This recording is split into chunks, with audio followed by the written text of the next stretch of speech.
Hello radio people. Today I'm going to go over an extremely long-term review of the Comet CA-2X4 SRB, which I'm assuming that's search and rescue and black. Yes, 2x4. I'm assuming it's 2 bands and then 4 plans. You have 2-meter ham, 70cm ham, MURS and GMRS. I originally bought this, and I bought it, I'm going to say December of 2003. Okay. Yes, I've had this thing that long. I ran it for about a year, took a little time off from this antenna, and then I ran it for about 12 years on a work vehicle, about 2,000 miles a month. And so this thing's got a lot of miles on it. A lot of miles. And it works pretty stinking good still. And you can see on here how old it is. If it focuses on there, but you can tell it's made in Japan, so it's one of the old ones. And you can also tell it's got some wear and tear on it. Some of the plastic insulators are faded, UV damage, and the paint job is not what it used to be. But it's still straight, and I have bent this many times in different garages. It's solid, it's robust, it has 2 set screws here, and in this section it's got 2 set screws 90 degrees off on both edges, and then I think there's 1 set screw in this section and 1 set screw on this side of this section. So you can adjust all 4 sections. I believe I have all these compressed all the way. My initial goal was to get MURS performance out of this, and I was able to get several miles base to mobile using the 2 watts that MURS allows with this antenna.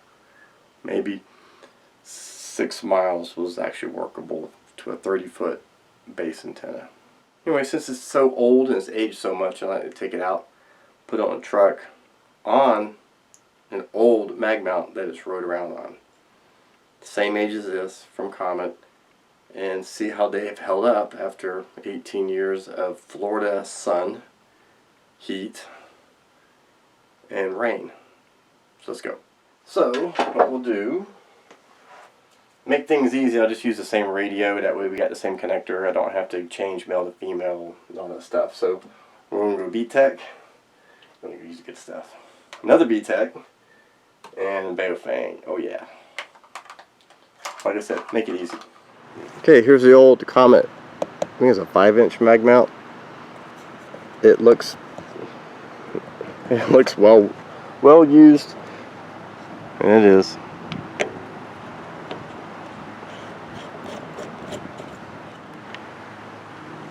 Kind of hard to see in the trees.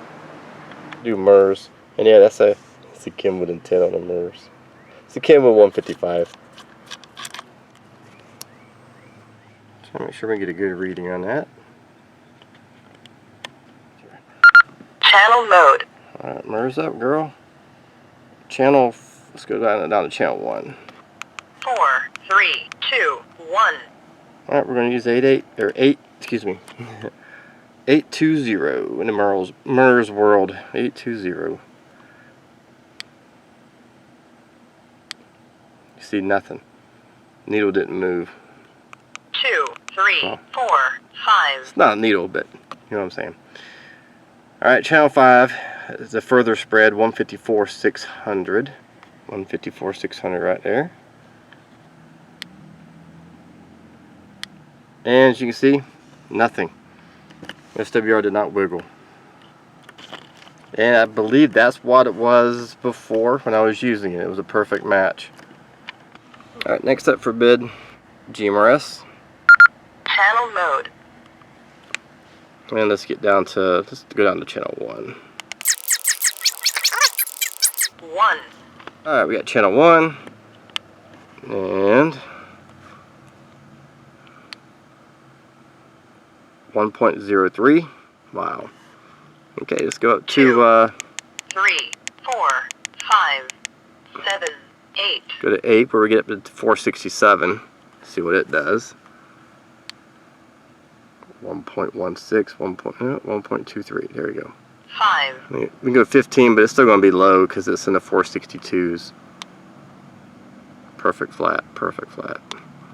Alright, well, let's go up to the repeater inputs. 3. Okay, there's 462,550, which will be 467, 1.18. 2. And then 2, we'll go up to 22, 2. which will 9. be 462,700, 1.18, 1.19. Alright, ham time. Let's do 1, 4, 4. 0, 0, 0, 0, 0. And let's see what it looks like. 144.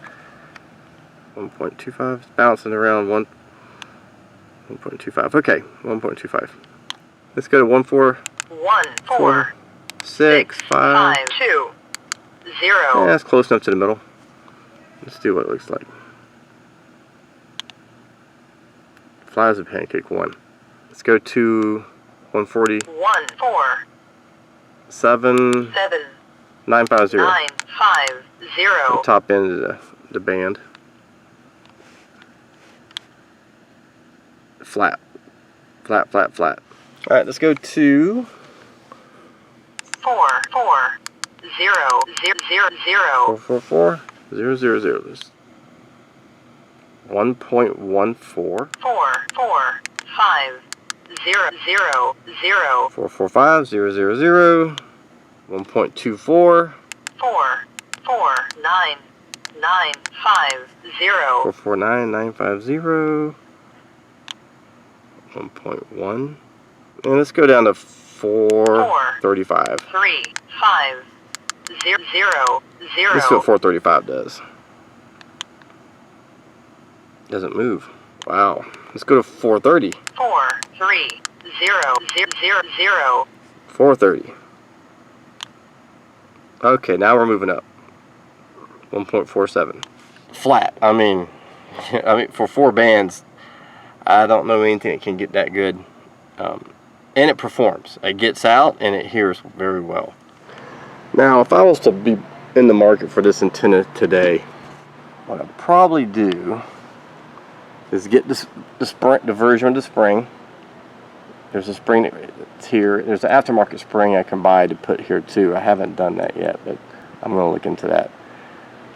Put that there to give it a little bit of flexibility because this is stiff.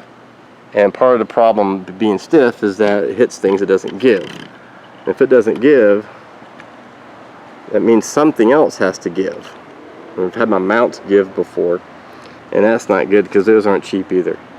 I'd rather have the antenna, give a little bit and not break. Another thing, I'm kind of moving away from these PL mounts and going to NMOs. The label's a little worn. That's understandable considering the life it's had. Like I said, I'm not using this right now because I want some flexibility. And on top of this truck, it's tall. I mean, I'm approaching 10 feet on top of this truck near the tip of this antenna. So it can smack a bunch of stuff. Right now I'm using a tram from ham. It's a cheaper antenna, but it works well and it's got some flexibility in it. It's more of a whip, and if it gets destroyed, it's more of a budget antenna, so I'm not going to cry too hard over it. But like I said, this one definitely worth considering. The price is a little bit up there, however, for what you get, I mean, it's a really good deal. Anyway, hope this has been helpful to you. Thinking about all-in-one antenna. There's a couple of smaller ones that are do the job and cover both bands, but they don't perform like this one. Trust me, they don't.